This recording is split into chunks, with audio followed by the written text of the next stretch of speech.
there was also an ending to the Mosaic covenant, the Mosaic system, and the Mosaic age, right? The age of Moses, which was roughly a 2,000-year period. And so that age of law was coming to an end. And what was dawning was the age of Messiah, the age that we're in now, the kingdom age, the new covenant age. And there was actually a 40-year window of time where you had two covenants that were overlapping each other. And you're thinking, Leo, what is this? What do you mean?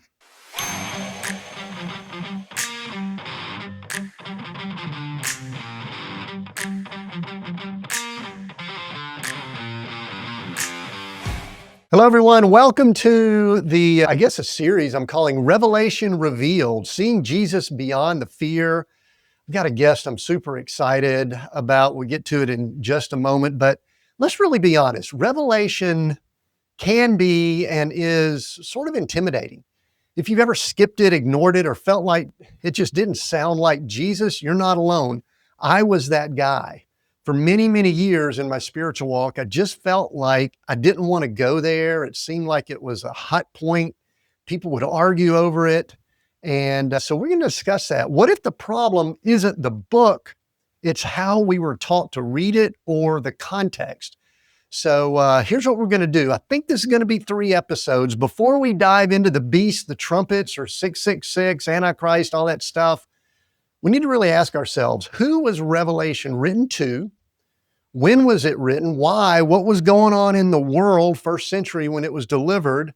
And I'm excited. I've got a guest, Leo De Siqueira, and on my journey in, discovering more, I'm not going to pretend like I've got it all figured out. Leo wrote 3 books. He's written 4, but there were 3 that were significant in my journey. And so I'm excited to have him here. We're going to go over some things that'll help us rediscover the foundation. And I'll tell you, if you're just getting started with this journey, it's going to change everything for you. Let me give a quick intro. Leo De Siqueira is what I would call a revelation scholar. He might can correct that, but theologian, linguist, who approaches the text through the lens of Aramaic, which is the language of Jesus, the language of first century, and the historical first century context. His work uncovers a hopeful, victorious, and present tense message of Christ's reign, not a fear-filled future timeline. Leo, welcome to Seek, Go, Create. Thanks, Tim. Thanks for having me. What a great introduction that was. Thanks, man. Do you call yourself a scholar? I mean, scholar is kind of like a heady word, isn't it? I call myself a student. Lifelong learning program with Jesus. Yeah. I had somebody on social media kind of bouncing back and forth with, what do you think, you're some kind of scholar or something? I said, man, the more I think I figure out, the less I feel like I know. Where are you on that scale? Yeah, I mean, it's, certainly you can recognize the spiritual gift of, say, like teacher, and certainly I love to teach and empower. But I do approach it from this childlike stance of like, hey, we're always learning. You have to be teachable. You have to be humble. You got to be worried about the guy who's arrived. I used to be that way. I think I was that guy. Yeah. Have you ever been was there ever in your journey a time where you said, man, I know this stuff, and now you look back and wish you could coach yourself? Oh man, that was my 20s and early 30s, right? It's just, you think you've figured it all out and you're invincible and you're on top of the world and everybody's wrong but you. So God takes you down the 40-year journey through the wilderness to have that stuff die off. I've interviewed folks that have written books for, 50 years. And I said, is there anything you would change? They go, oh yeah, I'd go back and redo half the books I wrote and all that. You and I are recording this, and I believe it's going to end up being 3 episodes just with the massive content that you've got in all your books. I've got 2 of them sitting here. I actually originally read them on my Kindle. And there's just massive amounts of stuff that you went over, footnoted, and things like that. People are going to need to get the books to really dive into it. But you and I are sitting here on a Saturday morning. I'm just kind of giving the listener, and I can't tell you I mean, maybe there's some things I would rather be doing, but I can't think of many things at this stage of my journey that I would rather be doing than sitting here on a Saturday morning talking for a few hours about Revelation with somebody like you. Does that make any sense? Is that weird? I love it. I love it. And I ponder it often. So, yeah, to me, this is great. Good way to Well, start the day. was there ever a time that you avoided Revelation and all this conversation? Was there ever a time you avoided it, or have you always embraced it? I think I always embraced it. I mean, I grew up in a what I would call a left behind household. My dad was a pastor and we'd watch Jack Finimp on Sundays, and it was always some headlines predicting, all the crazy things leading up to the tribulation and the Antichrist and all that stuff. And so that was normal for me to think about that. And then my world kind of really changed when I went to Bible college and was just blown away with a broader framework that was in motion, starting with God's story in Genesis, but then looking at the early church. And I think early church history is what really fascinated me, early Roman history, Jewish history, and what was going on in that time. And then all of a sudden, the book of Revelation starts to become a really key piece, to the people in the first century. So that's kind of where the journey shifted. And I never felt like challenged. I felt enlightened. It was just kind of like, this makes a million times more sense than just grabbing random headlines and trying to correlate them with verses. I mean, you can do that ad nauseum. Um, it just didn't make any sense in that sense. So Hmm. Did always, any always pondered it.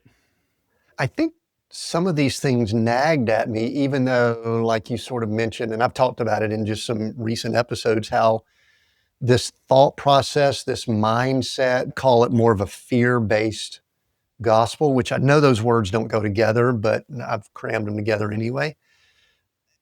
And I realized it was sort of baked into just my thinking. You find things coming out of your mouth like, oh, that's a sign of the apocalypse. And oh, yeah, I'm going to do this until Jesus comes back, and all these things. I used a matrix analogy recently that once you see certain things, and I think some of these things we're going to look at in this first episode, and then I think we'll really look at them in episode 2 and 3. But Mm. I think there's a certain point that once you step over certain lines, certain facts, certain historical things, certain contextual things, whatever, it's like you can't see this in the old way or the way I used to. Does that make any sense? Yeah, absolutely. I mean, these are really, really stark analogies, and I hope it doesn't offend anybody, but you go back to the first century and Jesus' intentionality and making women feel seen and known, right? Even in the fact that women were the first to testify of the resurrection. I mean, this stuff is very intentional to a culture that um, just had no framework for elevating women in a social status, and making them equal to men, for instance. And Jesus was very adamant about that. And so I feel like our framework has this cultural embedding, right? Like Western civilization, but not just what, because if you look at the UK, they do not see the way that we see things. It's not ingrained in their culture like it is in the US and in Canada. And I would even say Latin America. So it really is this cultural undoing, right? It's normal in the sense that it's been seeded for a couple hundred years now, but that's okay. We can still overcome that. Just because it's a cultural norm doesn't make it right. Yeah, and I think in episode 3, we might get to where that deception arose. You mentioned a couple hundred years. We'll tease just a little bit with that. In your first book, in your Revelation series, I do want to mention this to people because we are not going to have near enough time, even in 3 episodes, to go into the depth. Truthfully, the footnotes that you've got, Leo, are this is not a negative, almost overwhelming. But In your first book, for those that are watching this, I'm going to just hold up a copy. This is the Dawn of This Age. This is your part one. This is my words. You may have some different words. Correct me if you need to. That you kind of lay the foundation for what you're going to be looking at in Revelation. Mhm. And I want to maybe preface this where I want to talk to three audiences over the course of these next few episodes. I want to talk to the person that might be just stumbling on, and they may not have any paradigms about Revelation like you and I did, about the left behind and, rapture, Antichrist, all this kind of stuff. They may not even have that. And then I also want to consider that audience of those that are pretty hardcore, because I think these kind of titles draw them in because they love to argue with what we're talking Mhm. about, the Mhm. pretty hardcore. And then the ones that I really love talking to recently, the ones that are on that discovery journey.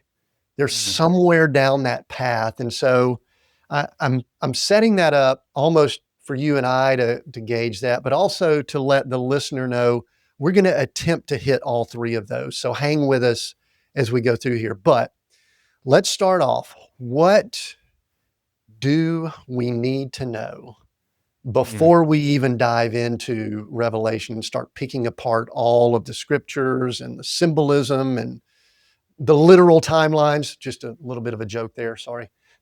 Revelation Yeah. joke. Anyway, what do we need to know? Talk to us about it. Yeah, I mean, I'll share my journey in the sense that I always wanted to understand God's love story for humanity, and that's how I preface it, right? And I think that's really where every student, or at least the person who's curious, has to begin. What are we doing here? What's the big why? So it's unfair to just dissect a book of the Bible, right? Try to pick it apart, come up with hypothesis and then argue to defend them. I think it's actually quite narrow minded. There's a huge narrative in play with a lot of mystery, mind you. And that's really where it begins. It begins for anybody who wants to approach the book of Revelation. What are we doing? What is God's story? Like Revelation says that the lamb was slain before the foundation of the world. Like, what does that even mean? And of course, I talk about that because I think it's a very profound statement. But this is what we're dealing with. It's like there's something that's been in play even before creation began, right? And so our binary view today in our postmodern Western evangelical culture that has skewed and narrowed what we call the gospel to saved or damned, in or out, right? Left behind or raptured. Oh man, what a disservice. The fascinating thing is like these themes are so common for us, and yet I would invite anybody to find a discourse anywhere on the Bible that specifically teaches these things. You have to really force those themes to come to life by cherry picking a couple of random verses here and there. What we actually see throughout the Bible consistently, and this is in the books, the law and the prophets, and then the gospels, is that there's always this theme of restoration. And even in the heaviest prophetic books like Isaiah, Jeremiah, Ezekiel, as scary as the judgment verses are, they are always followed by verses of restoration and reconciliation. This thematically is consistent throughout the corpus of scripture. And that's what I think the invitation is for us, is to understand that God consistently is looking to restore, right? And you talked about Genesis earlier this morning. Genesis and that garden experience is ultimately where we're heading. And when I teach this in person, I generally have a whiteboard and I say, we're going from garden to garden, from Eden to Eden. Now, the how is the mystery, right? Because it spans a vast amount of time, right? Cultures, covenants, but ultimately it's unto restoration. And restoration is a big word. And I love that you bring in the mystery. My mind, I know your background's in finance, and so you deal with real numbers in a real world, and I'm an engineer and I like real tangible type descriptions. Mm. There, I guess mystery is the best word. And I think when we attempt to describe or explain mystery, maybe that's where we start getting into some trouble. Mm. But let's start off with something that was key for me in my journey, and that was what was going on in the first century Hmm. when this occurred. I went to Bible school for a few years, and you know what, Leo? We never discussed the context of historical significance. We were always taking scripture and trying to apply it to what we're doing today, which is not a bad thing, but if you're not taking it in context. So I'd love for you to discuss maybe some things around when Revelation was written, maybe if there's some authorship that needs to be discussed. Some people will want to know, who was it written to? Why was it written? Just hit on some of those things, because I know that that'll be helpful for almost all the audiences that might be listening in. Yeah, yeah, absolutely. And just a quick parenthesis, perhaps a point of clarification. When I talk about mystery, it's often quoting Paul. He uses that word a lot. He calls it the divine mystery that was hidden for the ages has now been made revealed, right? And so this is even actually core to Pauline theology, is that there's stuff that was hidden and now it's been revealed through the agency of Christ and the work of the Holy Spirit. But it's just understanding that there's a reverence there. It's kind of like your ways are higher than my ways, right? Your understanding is beyond our comprehension. And we have to be comfortable with that and actually let that give us a posture of humility of like, God knows best, right? Why didn't he stop Adam and Eve, right? Why did he choose animal sacrifices and this temple system? Like, there's a lot of mystery, and that's okay. It's like, Father, teach me, right? What are you revealing through this? And it's that posture of humility. Fast forwarding to the first century, what I did in my first book is really go through the story of God as it then expresses itself through the people of Israel, right? Who were really modeling in a microsystem what was to be a global ecosystem, right? And one nation for the many nations. There's such beauty in all the symbolism and the things that happen through the people of Israel, right? But that then takes us to this turning point. And if you don't understand the Israel story, then the first century story doesn't really make a lot of sense, because ultimately what we have in the first century, right? Jesus did a lot of things. I mean, that's a million podcasts, but as it pertains to our discussion, included in what he accomplished on the cross, there is also an ending to the Mosaic covenant, the Mosaic system, and the Mosaic age, right? The age of Moses, which was roughly a 2,000-year period. And so that age of law was coming to an end. And what was dawning was the age of Messiah, the age that we're in now, the kingdom age, the new covenant age. And there was actually a 40-year window of time where you had two covenants that were overlapping each other. And you're thinking, Leo, what is this? What do you mean? Well, after Jesus' resurrection, right? That age, the age of the Messiah, right? The age of the kingdom had been established, right? The kingdom of God is at hand. So now you have people participating in the new covenant with God through Jesus. At the same time, you could head on over to Jerusalem and still participate in the sacrificial system, right? The temple was still in place, the priests were ministering, and that took place up until 70 AD.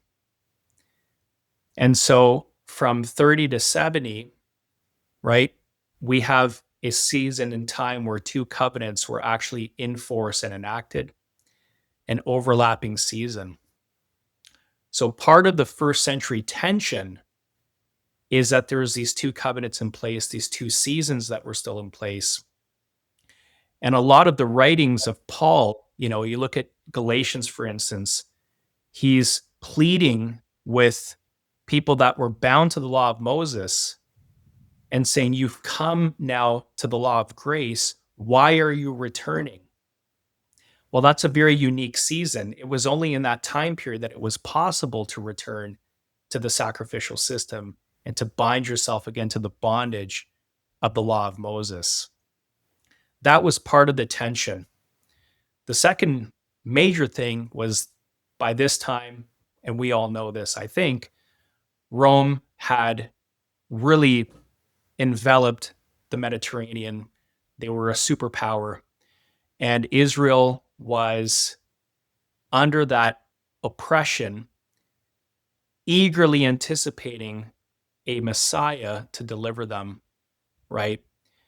Jesus had disappointed a lot of people in that sense, in that they were expecting some sort of military leadership from Jesus, right? Clearly, that was never the intent of God.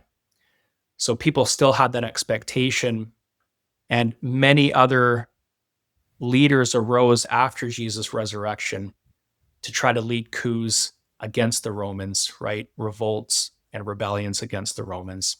So that tension was boiling as well. And it ultimately erupted. So in 66 AD, the Jews decided, we've had enough. We are going to revolt against Rome. God is with us. This little nation is going to take on the might of the Roman Empire. I mean, this is the equivalent of, like, you know, I don't know, somebody in, let's grab like Venezuela trying to take on the United States. I mean, just what are you doing? Right. Right. But they were convinced that God was with them. And that led to full scale war in the Holy Land. And this is where we start to see the prophecies of Jesus fulfilling themselves, the prophecies of Paul, and a lot of the prophecies in the Old Testament as well. The third thing is, in all this in the first century, is where we actually see the end of the Mosaic Age and the completion of the Mosaic covenant. So people have to understand that there was actually a start date and an end date to the law of Moses and that covenantal system. I'm not saying we dishonor the law and all that. It's not where I'm going. I'm just saying there was a legal binding agreement that people were under, and the terms of that covenant did actually come to an end at a specific point in history. So this is kind of what's happening in the first century. We can get into more details, but at a high level, that's some of what's going on. Is it a correct statement? I think you said this, but is it a correct statement? This is some of the arguments that people may make. At the cross, Jesus fulfilled the, it's interesting we use the term Old Covenant. They never called it the Old Covenant because it was the covenant at that point, the Mosaic covenant. Yeah. But he fulfilled that. However, that covenant still existed because as long as there were still sacrifices, there were still people that were a covenant, air quotes for those that might be listening in. And so that covenant didn't technically end until the temple ended, which ended sacrifice. And without sacrifice, there was no longer a covenant. I don't know if I worded all that right, but I mean, is that sort of boiling it down to, I hate to say simple terms, anyway, pick that apart a little bit if you can. Yeah, I mean, that's the book of Hebrews, right? So you Yeah. think of the fact that Hebrews was written after Christ's resurrection, right? A couple decades after his resurrection. And it talks about daily sacrifices being administered and the futility of those sacrifices, and understanding that Christ was the true sacrifice, right? The efficacy of the cross, right? That what the cross accomplished is multifaceted, because it restores all the way to Adam, before any covenant, before any law, before any system in place. But including that is the Mosaic covenant as well. And so for those who had been bound, but you got to understand, like, Jesus talking about the gospel being to Jew and Gentile. Gentiles were not under the Mosaic law, right? Gentiles were not bound by that covenant. but the efficacy of the cross was also for the Gentiles, right? And so this is why we have to understand that it's multifaceted work spanning all time, past, present, and future, right? The fact that you and I today can benefit from the work of the cross means that the cross was for all time, because you and I weren't present when Jesus was crucified, right? So if he had to be alive and around, I mean, we're out of luck. But thankfully, it spans all time. So for those under the law, it was through Christ that you could receive the fulfillment of that contractual obligation, if that makes sense. So it's like, and this is really like Pauline theology. He's talking about, for those under the law, it's like the law of sin and death, right? And so then Paul grabs that and he's like, therefore, like, be crucified with Christ. In other words, let that death participate in Christ's death so that you can participate in his new life, right? So there's this exchange as well.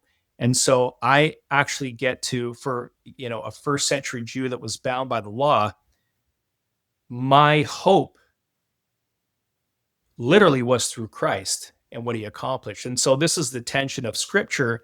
Anytime Paul talks about Jews that go back under the law, or when he criticizes the Judaizers, those who were coming, like Paul would come to a city, evangelize it, and then this group of people called the Judaizers would come and undo everything that Paul did, right? And Paul's condemning them for doing that.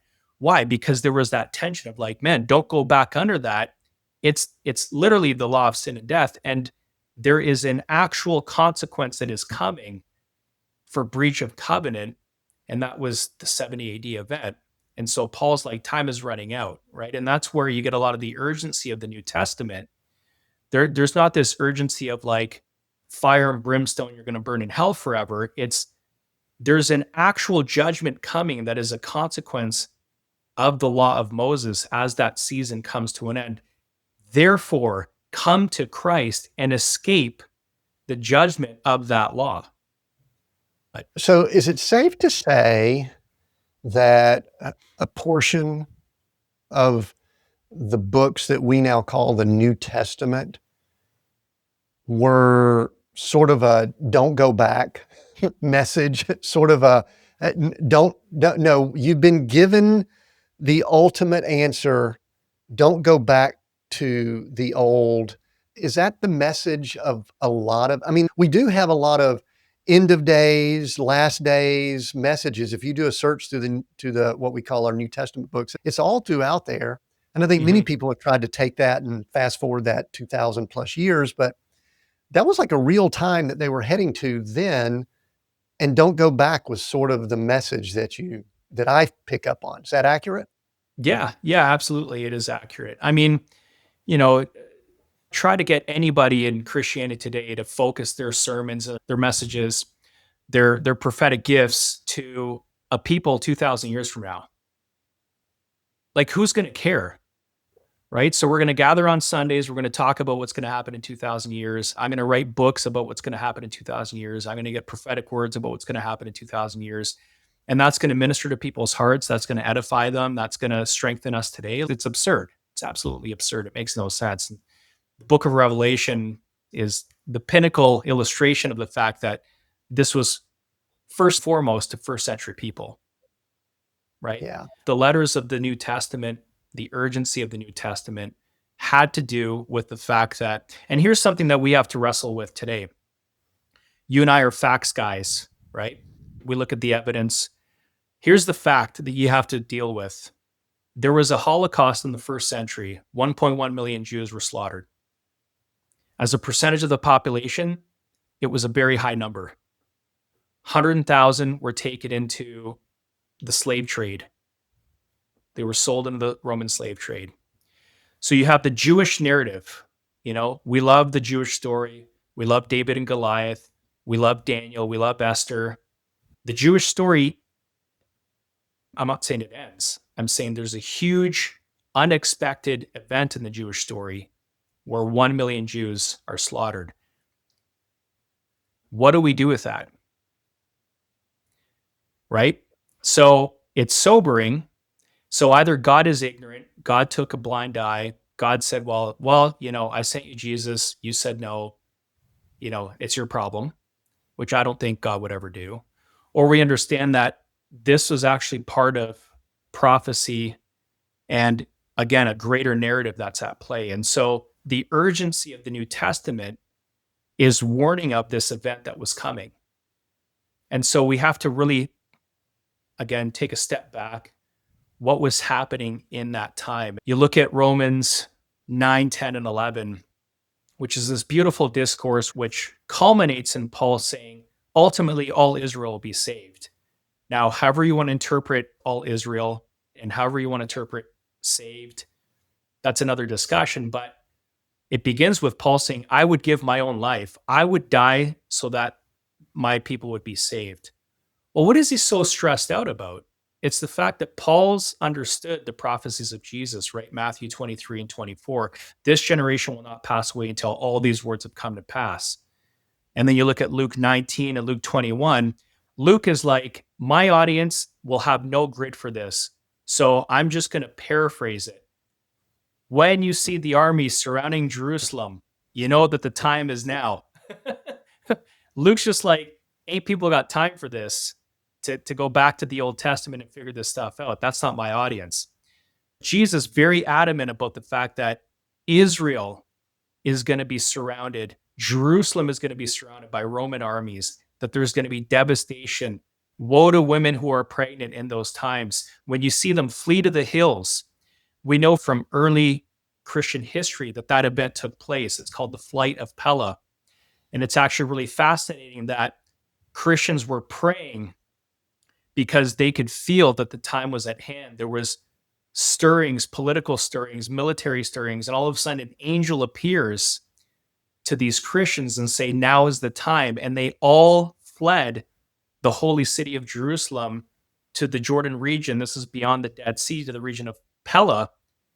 And it was, I don't know if it was days after that, when the Romans started to besiege the city, right? It's just fascinating stuff. This is the urgency of the New Testament. And this is this is not like Leo or Tim saying, yeah, we've kind of assumed this. These are historical facts that have been written about by people that are actually not necessarily attached to the biblical narrative. So give just a little bit for the one that's going, how does he know this? Because I've been a Christian for 40 years and I've never heard anything about AD 70. And I'm saying that with a little emphasis, Leo, but I can guarantee you that's a fact because I've been around a lot of church world and that never comes up. So give just some of the history, and you've got a lot of the references. We don't have to go through a lot of them, but just in general, what are some of the references of the history of that time? Yeah, for sure. I mean, first and foremost would be somebody named Josephus. Josephus was an eyewitness to those events, the Romans coming. He was actually both a Pharisee and a military general. So he had a good understanding of the law. He participated in the war. And he ultimately surrendered to the Romans.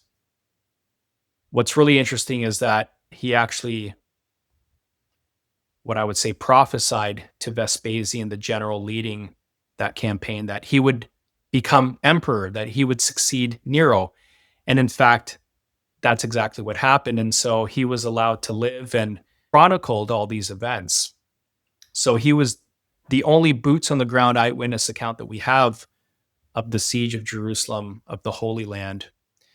We also have early church fathers and early church writings. And Eusebius is one that wrote what we would call today church histories.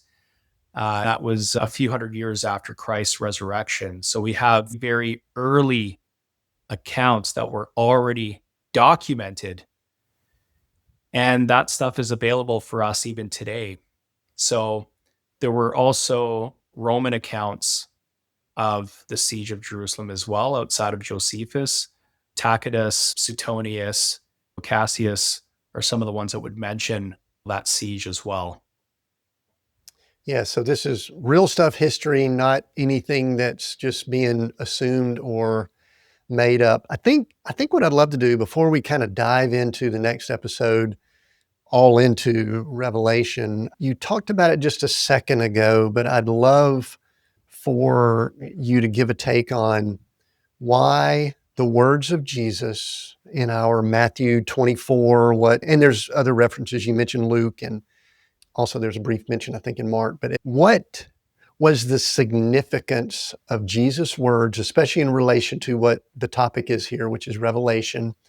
And then I've got a couple more things before we wrap up this episode. So just mention a few things about the words of Jesus that he spoke. Yeah. I mean, that really became my first book. And I never intended to write 3 books. You can't really understand Revelation without understanding the prophecies of Jesus.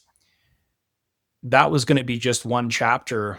And it simply became impossible because I started to look at the work and ministry of Jesus. There was just so much there, but then also needing to give the reader Old Testament context, right? And so all of a sudden it became so much that it became a book just in and of itself, understanding the prophecies of Jesus. So it's fascinating because it all begins with his disciples marveling the beauty of Herod's temple, right? The second temple. Solomon had built a temple. There was the Babylonian invasion. It was destroyed. We have the story of Nehemiah, the rebuilding of the temple, but it was a very simple temple. It was not beautiful at all. Herod came along and spent untold sums of money to beautify the temple, expand it, make it grand the way that it was. And so the disciples of Jesus were marveling at it. And Jesus says, you know, a time is coming where not one stone will be left on top of another. All of this is coming down. Now, this is the equivalent, I mean, to my American friends. I'm north of the border, but this is like going to Capitol Hill or something and saying like, hey, do you see these beautiful buildings? They're all going to be destroyed. Hey, do you see the White House? It's going to be completely annihilated. Now, somebody saying that seriously, right? Somebody that you know has razor sharp prophetic accuracy, that whatever this person says is going to happen. Well, you're going to stop and say, what do you mean? And how will we know when this is going to happen, right? How will we know when these events will take place? When will it take place? And that's the beginning of Matthew 24. And so in Matthew's account, it's very enigmatic because it's weaving in prophetic references to the Old Testament. So Matthew's audience, Jewish audience, it's kind of like Matthew's just constantly hyperlinking back to Old Testament prophecies in Matthew 24. Luke, again, like I said, much more simplistic and straightforward, matter of fact, for an audience that doesn't necessarily have that Old Testament context. But Jesus very clearly saying that this generation is not going to pass away until these things come to pass, right? And then he talked about the signs of the times. What time? The time of all of this being destroyed, literally, and what that would look like. So that's the context of Jesus' words. Matthew 23 is this whole prophetic, woe to you, Pharisees, woe to you, brood of vipers, right? And again, the guilt of the bloodshed of all the prophets, all the righteous blood that was shed from Abel until now is going to fall upon you, this generation. The guilt of all of that righteous blood that was shed is going to fall upon you, this generation. Speaking of the religious leaders.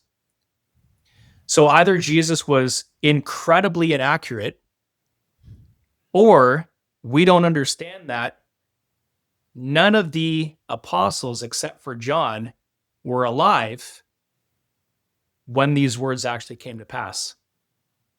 So it's like, well, why didn't Paul write about the destruction? Well, he had been martyred. So sorry, wasn't around to pen it. The only one that was around to pen it was John, and he did.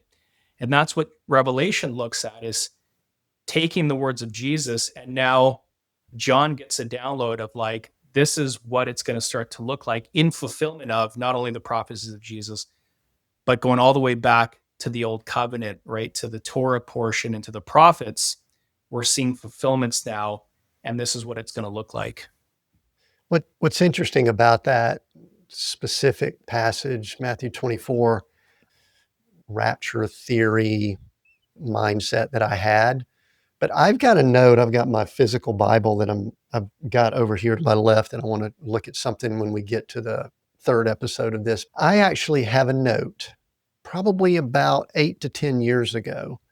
And I remember I really hesitated to even bring it up to my wife. We will sit and have coffee and discuss these type things, where I wrote out beside that, and it's something to the effect of, I think this already happened. And then I put 80, 70 question mark. But I do think that's critical. And I believe it's I'll use the word dangerous. I think it's dangerous to say that Jesus was incorrect in that prophecy that he spoke, that we know that Jerusalem was surrounded 40 years later. We know that that temple was destroyed within a generation. I just think you're skirting some pretty difficult things in eroding the prophetic, the deity, all of Jesus there. Am I being overly dramatic, or is that accurate? No, I mean, C.S. Lewis tragically wrote that, Matthew 24, I can't remember what the specific verse is, but it was the most embarrassing verse in the Bible. And it's the one where Jesus says, this generation will not pass away until these things have come to pass. And C.S. Lewis was so ingrained in his, left behind worldview that he couldn't see how that possibly could have taken place. And so he discounts the word of Jesus over his doctrine. I mean, doesn't Jesus talk about that? Right? Like the traditions of man making the words of God of null effect. In other words, it's like, man, discard the doctrine first. Like, when would Jesus ever be wrong? Right? Like, this is where, again, humility and being teachable. It's like, okay, I'm clearly missing something, because when would you ever be wrong? So help me to learn, as opposed to, this doesn't fit into the box that I've created and now have to defend. That's a very dangerous place to be. Yeah, truthfully, if you question that, I think it's going to erode the entire foundation of the gospel and all that. But two last questions before we wrap up this precursor to discussing Revelation that we'll do in the next episode. This was an important one for me, and that is not necessarily who wrote Revelation. I believe that that's pretty well established. But the question that a lot of people have, and this really is a foundation for what we call the dispensational or the left behind theory, is, when was Revelation written? Because there is that important time frame of AD 70. And so a lot of people will say, if it was written in the 90s, then it's 2,000 years pushed out. If it was written in about 66 to 68, man, it lines up just perfectly with all that occurred. So talk briefly here as we wrap up this first episode of who wrote it, and then when was it written? Yeah, I mean, I have no problem saying that I firmly believe it was written by John, the beloved, the one who laid his head on Jesus' chest. And I believe that there was such a beauty to the tenderness of John's heart to be able to receive such a prophecy in a way that he would have been heartbroken, but had a tenderness to love and not necessarily be judgmental. I don't think it could have ever come to Paul, because I think there was so much of Paul's character, I think, might have come through. And we see Paul get pretty animated at times. John had such a tenderness about him that I think he was entrusted with that message.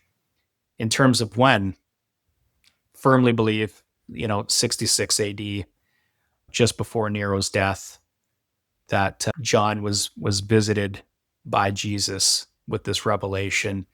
And we know that he was commissioned, right, in Revelation 10, that you must prophesy now, right? That you're seeing things that have global cataclysmic impact for the empire that surrounds your people.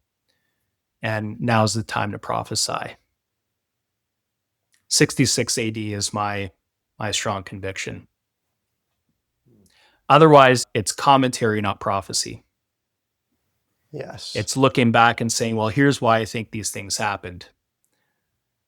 Right? But I think what's remarkable is the accuracy of the prophecy. And it is looking ahead at events that were to come. And in fact, all the books of the New Testament have a much earlier date than what we've accepted. And you and I talked about a fantastic book called Rethinking the Early Dates of the New Testament. I think I just ordered it. By your recommendation, I've scanned through it, and it's Bernier's book. Yeah. Yeah, this one for those that might be, I've scanned it, have not read it. It's got some good stuff. I appreciate that recommendation. Anything else before we wrap up this episode 1 that we might need to know before we dive into the trumpets, the bowls, the 666, and all of that stuff in our next episode? How's that for a teaser for folks? Anything we need to know? I'd say the last thing is again, God's big story. What are we doing and why? And really asking those simple questions. What did God have in mind when he created mankind? Right? What was his design? Unto what? Knowing all things, knowing what would take place, knowing of the fall, right? Jesus Christ making the decision to take on flesh, right? Die the way that he died before ever creating Adam and Eve. I mean, this is very profound stuff. And so asking ourselves, what is God's grand intent? That's paramount. I would also invite readers to look at the earliest followers of Jesus, the disciples of the disciples. Today we call them early church fathers. Now, some people might get turned off because they think it maybe has something to do with Catholicism or something like that, which is incorrect because Catholicism didn't come around until many hundreds of years after the resurrection. These, in other words, they were closer to Jesus chronologically than you and I are today. Therefore, I would argue that what they had received by way of teaching and by way of instruction is much less tainted than what we would have today. We're products of the Reformation. We're products of a very messy environment in the 1500s. And a lot of our doctrine comes from protesting against some of the egregious exaggerations that were taking place in Catholicism. But there's a real purity to the earliest writings, and I would invite readers to explore those writings. The disciples of the disciples, I think it gives us a much clearer message as well in terms of what God is doing, what Christ accomplished, what he intends to do on the earth, where everything is heading. Excellent. Well, this has been fun. I've enjoyed it. I just want to remind folks that a good portion and much more detail is included in Revelation Dawn of This Age, which is your first book. And it was kind of the hook that drew me into your other 2 books. Thank you, Leo, for this. It's been great. We've got a few more episodes we're going to try to get in here. In our next episode, we're going to get into the meat of Revelation itself, a lot of the questions that always come up, the details, symbols, what it says, what it doesn't say. And I could tell you definitely will be surprised by how much has been added or twisted over time. So thanks for joining us here on Seek, Go, Create. We'll see you on the next episode.